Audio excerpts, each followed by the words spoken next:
What's up, guys? Welcome back to FishOfHex. Today we're going to be doing my weekly rambling video. Now, if you're new to the channel, this is where I give you some one-on-one time, share with some personal stuff, kind of what's been on my mind throughout the week, as well as some mini updates. Now, in this video, we're going to be talking about the differences between the 125 gallon, which was the tank that I started the channel on 2.5 years ago, and the new 300 gallon build, which I just put up about 5 months ago. So we're going to talk about the differences, the pros, the cons, all that kind of stuff. So let's go ahead and get into it.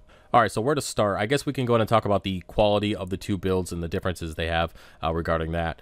Now, the 125 gallon was just a tank that I picked up at a local fish store in Massachusetts probably 10 or 12 years ago. It's been a really long time. It was a freshwater African cichlid tank and then a South African cichlid tank for the longest time. Then I went ahead and transitioned it over to a saltwater tank by drilling it and adding a sump, which was a custom 55 gallon with a refugium, skimmer section, and the return section there.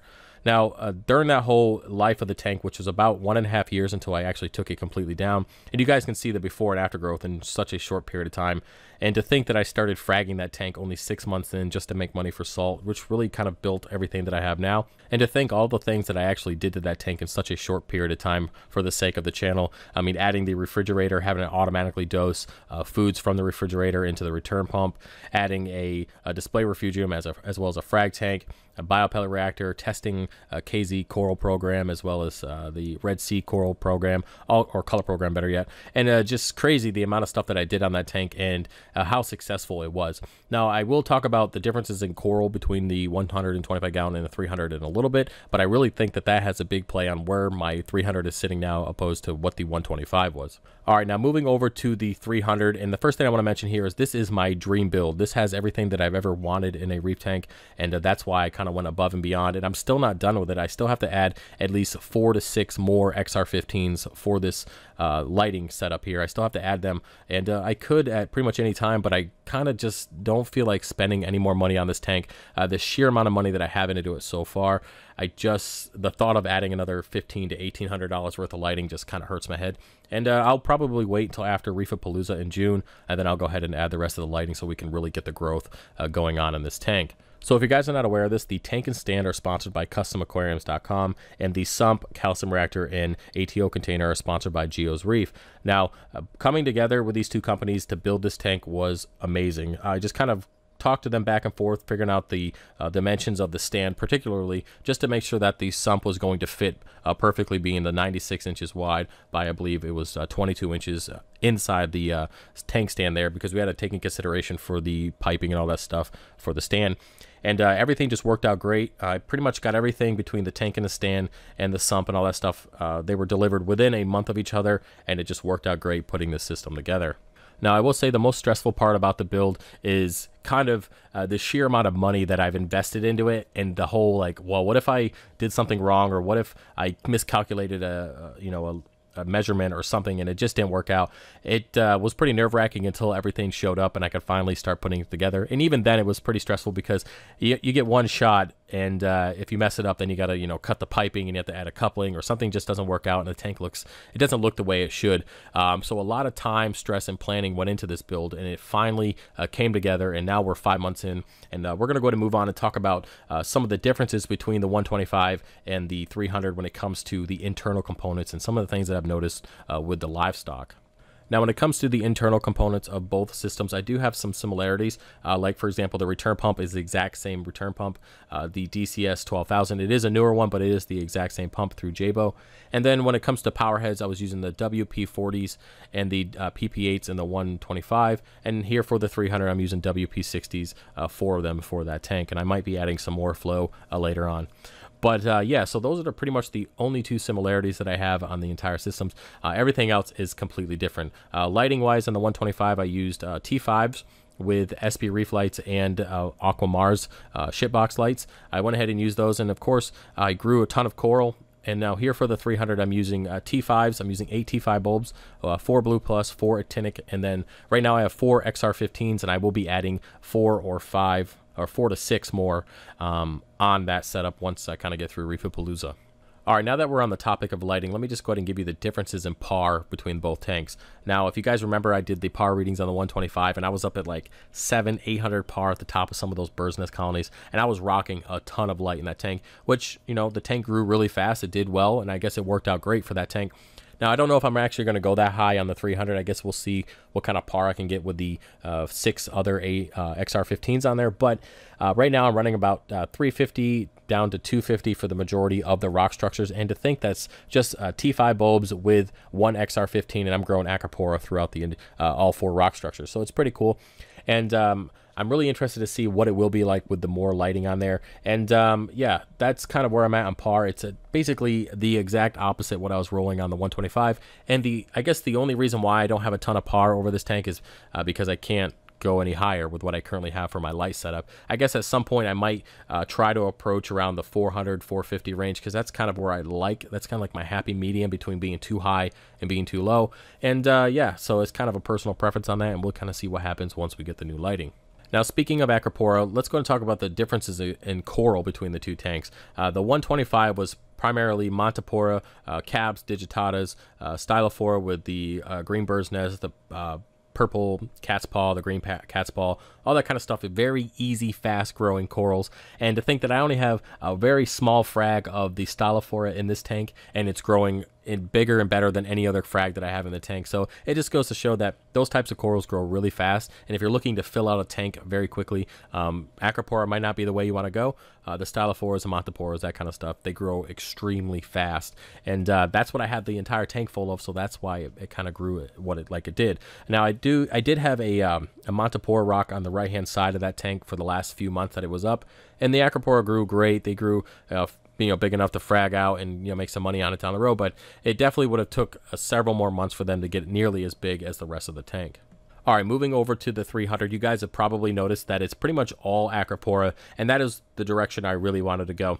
Don't get me wrong, I love Monty's, Stylos, and all that kind of stuff over there, but I really just want to go the Acropora route. I have this thing about them. I can't explain it. I just really like it. I like the fact that they can grow just as fast once you get your parameters and everything stable, but I really like the colorations of the Acros much more than I do the Stylos and the Montes. It's just kind of where I'm at on that.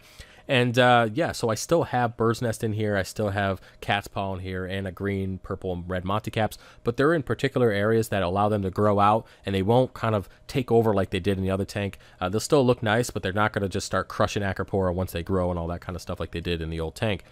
Now, the next thing I want to talk about is the coloration in the coral. For the 125, it seemed to be perfect, for the exception of a few corals here and there that just didn't get enough light. They seem to kind of darken up and just kind of disappear. And that's really how it works out when you have that much coral in the tank. Something's going to suffer either way. I did attempt to remove a lot of coral before it got shaded out and frag it in hopes of selling it and finding it a better home. But that didn't always work out. Now, for this 300 gallon, I have such a unique rock structure. This is probably the best rock structure I've ever built in any system that I've had or even set up.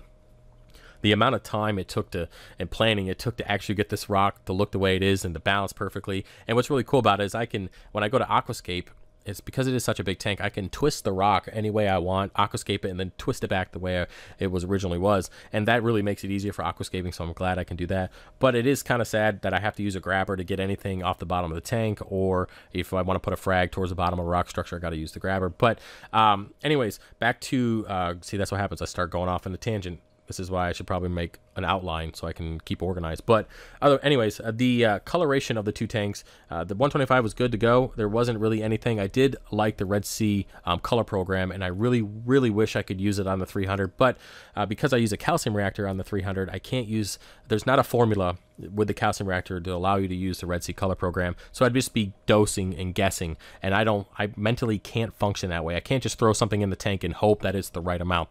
My brain just doesn't work that way. So that's why I'm using the Reef Plus and the Acro Power from Two Little Fishies. Those are the two main things that I'm dosing the tank for coloration. Of course, we're doing the ICP test and making adjustments on potassium, iodine, all that kind of stuff, which I just ordered another ICP test. It'll be here probably in a few days, and then I'll send it out, and when it comes back in, we'll go through and see if my changes from the original ICP test has impacted and affected this tank. Now, when it comes to coloration on the 300, the Acropora were fading in color very early on, and I know what it is. There's actually a couple things. The lack of nutrients, which we saw, or the lack of phosphates, which we saw on the ICP test. There just wasn't any phosphates in the tank, or just a very small amount. And that was because, you know, I was feeding every day, but I guess I wasn't feeding enough. Also, I had GFO on there, but the GFO, I was only using a half a cup of GFO on a 300 gallon, which is virtually nothing. And I removed the GFO at the beginning of April, and it's been almost a month now. And I will say that the macroalgae is starting to be green again, which is awesome. The coloration in the coral is starting to come back, and I can contribute that to the acropower or the extra phosphates, probably a mixture of both. And I've also been feeding heavily every single day with that food that I make that you guys saw. I'll put a link to that in the description below if I remember. And anyways, I'm getting a lot more basically coloration and polyp extension out of all my corals, and I really think that removing that GFO definitely helped, of course, increasing the feeding. And for the first time in 5 months, I have algae in the tank. And I know that's not something to brag about, but I'm actually really happy to see it on the bottom glass, just this little brown furry algae. And I'm glad it's there because it's actually in a cool area where the power heads blow a lot of flow. So the tangs have to like kind of swim really fast to try to eat it. And it just is like a little treadmill of food, which I think is kind of funny to watch them do. And they probably won't do it on camera, so I'm not even going to try. But anyways, seeing some algae in the tank for the first time in 5 months, I'm happy to see it. My macroalgae is turning greener, which means the phosphates are elevating. And yeah, so we'll do the ICP test and see what the tank is actually sitting at, and make any other adjustments that we need to regarding our other dosing.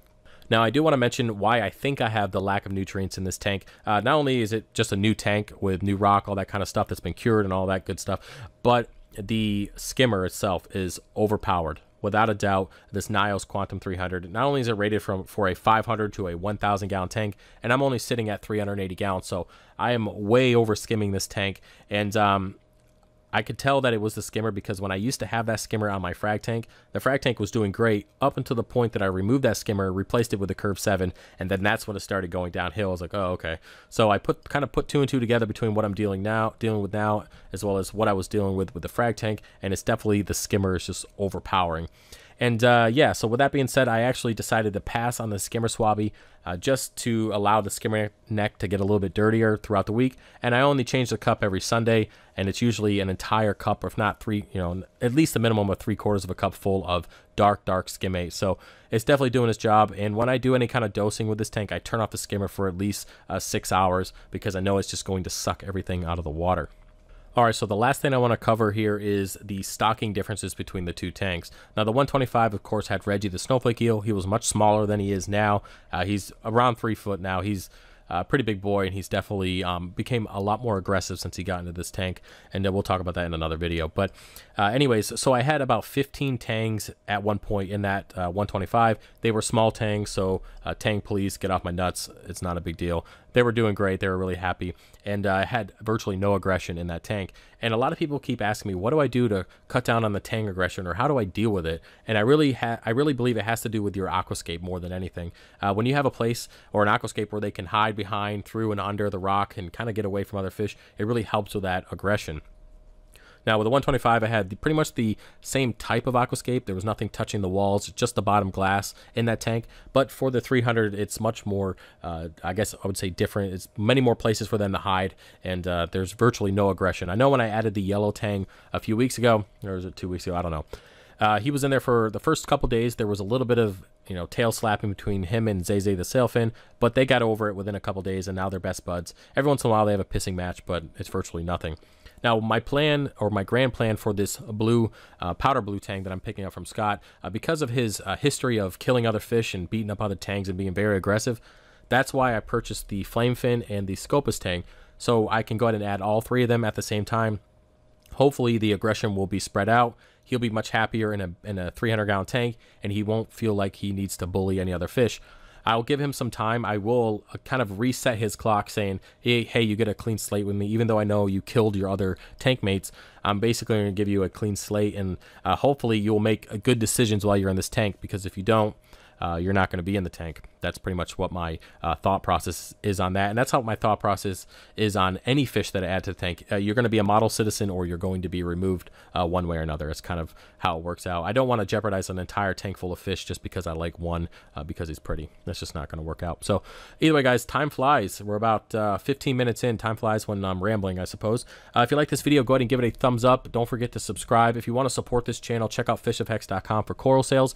And I will be at the Williamsport Frag Swap What, tomorrow? Yeah, shit, tomorrow. So I better get my frags together today. Either way, guys, I love you, and I will see you in the next video. Peace.